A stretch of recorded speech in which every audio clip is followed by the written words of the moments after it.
حضرات محترم اسٹیج پر بیٹھے ہوئے محترم مکرم مہمان کرام اور اس رسول پور بستی والوں اور مدارس کے طلباء طالبات، میں چند گزارشات کے لیے آپ کے سامنے حائل ہوا ہوں۔ اصل بیان تو جن کی تعریف اور توصیف آپ نے سنی انہیں کا ہوگا۔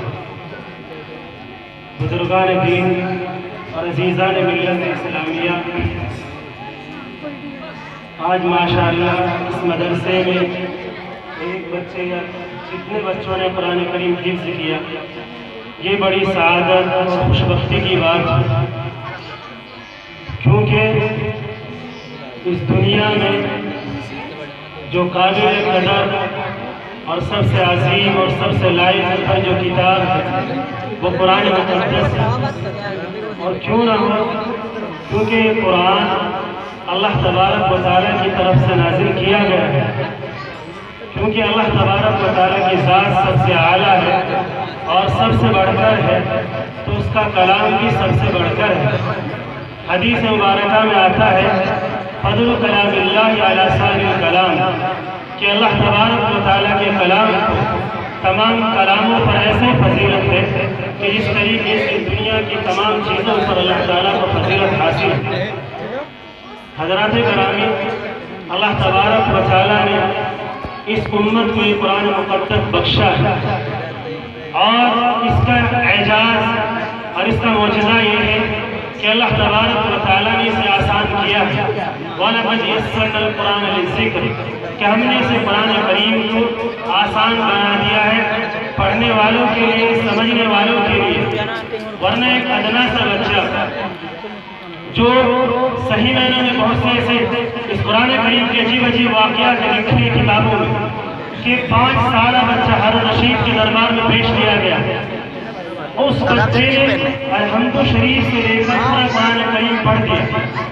اور اس بچے کے آگے تم بیان کیا گیا کہ وہ بچہ اس بات پر راضی ہو گیا کہ ابو سے یہ ضد کی اس نے کہ ابو جان مجھے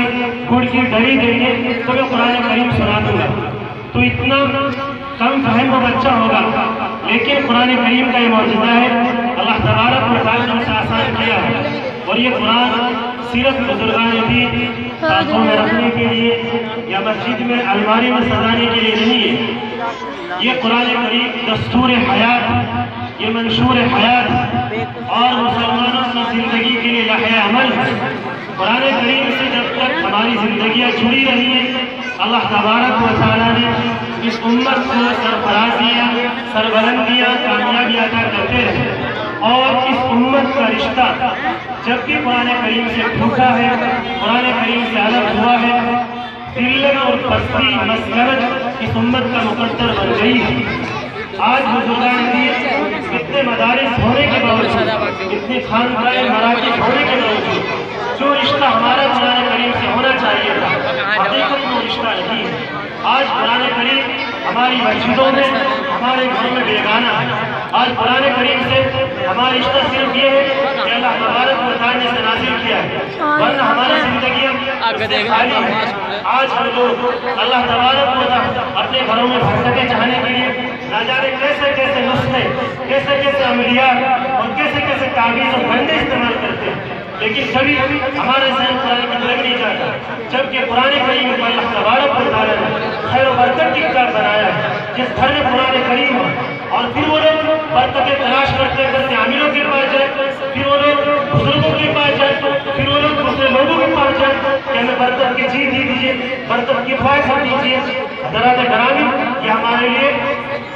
غفلت کی بات ہے کہ برکت والی چیز ہمارے پاس موجود ہے، ہم دوسروں کے سامنے دامن پھیلائیں۔ اس قرآن کریم کو، قرآن مقدس کے بارے میں اللہ تبارک و تعالیٰ نے فرمایا، یہ قرآن کریم ایسی بابرکت کتاب ہے، یہ رحمتوں میں نازل کرتی ہے۔ اس کی جس گھر میں، جس جگہ پر یہ پڑھا جاتا ہے، یہ رحمتوں کو کھینچ کر لاتا ہے۔ آپ نے دیکھا ہوگا لوہا جو ہوتا ہے، مغناطیس جو ہوتا ہے، وہ لوہے کو اپنی طرف کھینچتا ہے، اس کے اندر ایک کشش ہے، تو لوہے کو اس کے پاس رکھیں گے آپ تو اپنی طرف اسے جذب، اپنی طرف کھینچے گا اسے۔ قرآن کریم کے اندر اللہ تبارک و تعالیٰ نے یہ خاصیت رکھی ہے کہ جو حضرات جن گھروں میں، جن جگہوں پر اور جن بستیوں میں اور جن مکانوں میں جو قرآن کریم پڑھیں گے، جو گھر والے پڑھیں گے یا بچے پڑھیں گے، اللہ تبارک و تعالیٰ گھروں میں برکت نازل فرمائے گا۔ قرآن کریم میں اللہ تبارک و تعالیٰ نے شاید فرمایا وَإِذَا قُرِئَ الْقُرْآنُ فَاسْتَمِعُوا لَهُ وَأَنصِتُوا لَعَلَّكُمْ تُرْحَمُونَ کہ جن گھروں میں قرآن کریم کی تلاوت ہوتی ہے، اللہ تبارک و تعالیٰ کی رحمتوں کا نزول ہوتا ہے۔ بزرگان دین، آج امت مسلمہ جس قدار پر، جس ڈگر پر گزر رہی ہے، جن حالات کا امت مسلمہ کو سامنا کرنا پڑ رہا ہے، آج سب کے سامنے ملک کی سطح پر بھی مسلمان کمزور ہے، عالمی سطح پر بھی مسلمانوں پر ذلت و مسکنت کی چادر اوڑھ رکھی ہے۔ ہر جگہ دیکھیے آج کیا کیا ہو رہے ہیں، نہ جانے کیسے کیسے بل پاس ہو رہے ہیں۔ عالمی سطح پر دیکھیے کہیں کہیں مسلمانوں پر ظلم و ستم کی چمکیاں لگایا جا رہا ہے، ان کی ماؤں کو ذبح کیا جا رہا ہے، ان کے سامنے ان کے بچوں کو تہس نہس کیا جا رہا ہے۔ لیکن بزرگان دین، آج امت مسلمہ قرآن سے بیگانہ ہے، قرآن سے الگ ہے، قرآن سے ہٹی ہوئی ہے، قرآن کریم سے جڑنے کے لیے تیار نہیں۔ آج اس کی مسجدوں میں قرآن صرف رکھا ہے، اس کی طاقتوں میں قرآن رکھا ہوا ہے۔ آج ان پر کوئی جزدان چڑھانے والا نہیں، آج ان کو کوئی پھٹے ہوئے قرآن پر گردہ اٹھانے والا نہیں۔ آج ہم خود ہماری اس مجلس میں ایسے بہت سے لوگ بیٹھے ہوں گے جنہیں مہینوں نہیں بلکہ سال سال ہو جاتا ہے تو قرآن کریم پڑھنے کی توفیق نہیں ہوتی، قرآن کریم کو چھونے کی توفیق نہیں ہوتی۔ ہم قرآن کریم کو کہتے ہیں کہ ہماری کتاب ہے، ہم پر اللہ تعالیٰ نے نصیب فرمائی ہے،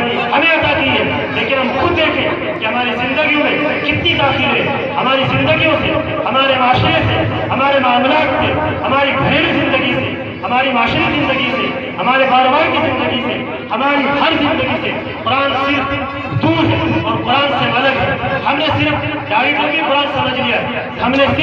صرف چند ٹائم کی نماز پڑھنے کو اسلام سمجھ لیا، حالانکہ یہ نہیں ہے۔ اسلام پوری زندگی میں ہمارے لیے دستور عمل ہے، لائحہ عمل ہے۔ بابرکت ہیں وہ لوگ جنہوں نے قرآن کریم سے، جن کے سینے منور ہیں، جن کے سینے سے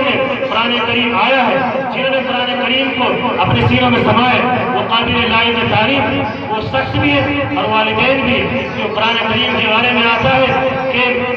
جن کو اللہ تبارک و تعالیٰ قرآن کریم کی دولت عطا فرماتے ہیں اور قیامت کے دن اللہ تبارک و تعالیٰ والدین کو ایسا تاج پہنائے گا جو سورج سے زیادہ روشن ہوگا۔ اللہ تبارک و تعالیٰ جس کے والدین کو یہ اعزاز سے بخشا جائے گا تو خود بچے کیا علم ہوگا، جو حافظ قرآن ہوگا اس کے لیے قرآن کریم جو اللہ تبارک و تعالیٰ حکم دیں گے، قرآن حدیث مبارک میں آتا ہے اقرأ وارتقی ورتل کما کنت ترتل فی الدنیا فإن من سلک بالآخرۃ تقربا کہ قرآن کریم کو حکم دیا جائے گا کہ تو قرآن کریم پڑھتا جا اور جنت کے درجوں پر چڑھتا جا۔ جو قرآن کریم کی آخر آیت ہوگی وہی تیرا مقام اور مرتبہ ہوگا۔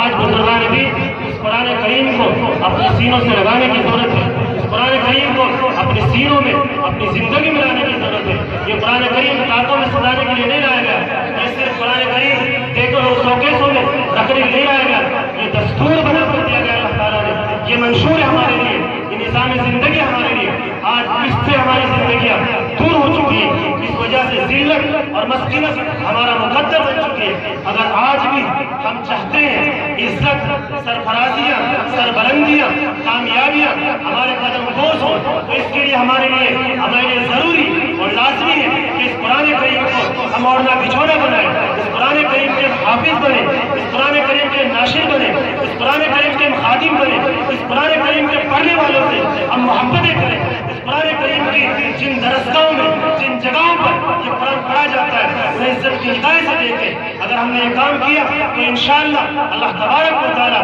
ہمارا کھویا ہوا وقار، ہماری کوئی بھی دولت، ہماری کوئی بھی عزت واپس لوٹا دیں گے۔ آج اسی کی ضرورت ہے، آج اسی کا تقاضا یہ قرآن کریم کرتا ہے، ہم سے مطالبہ کر رہا ہے کہ تم نے مجھے کیوں چھوڑ دیا، کیوں مجھے بیگانہ کر دیا، کیوں تم نے اسے صرف مسجدوں میں سجانے کے لیے، الماری میں رکھنے کے لیے کیوں رکھ دیا؟ میں تو تمہارے لیے، میں تمہیں عزت دینے کے لیے آیا تھا، میں تو تمہیں سرفرازی دینے کے لیے آیا تھا، میں تو تمہیں کامیابی دینے کے لیے آیا تھا، تم نے کیوں مجھے پسے کو ڈال دیا؟ آج اس کو سینے سے لگانے کی ضرورت ہے، آج اس کو اپنی زندگی میں بسانے کی ضرورت ہے۔ پھر یہ جو ماحول ہے جو آپ دیکھ رہے ہیں کہ ملک کی سطح پر بھی مسلمانوں پر جلگاریں ہو رہی ہیں اور عالمی سطح پر بھی مسلمانوں کو مٹانے کی جو سازش ہو رہی ہے وہ تمام کی تمام ناکام ہو جائیں گے، دشمنوں کے پروپیگنڈے ہلاک ہو جائیں گے۔ وہ خود برباد ہو جائیں گے، لیکن گزارا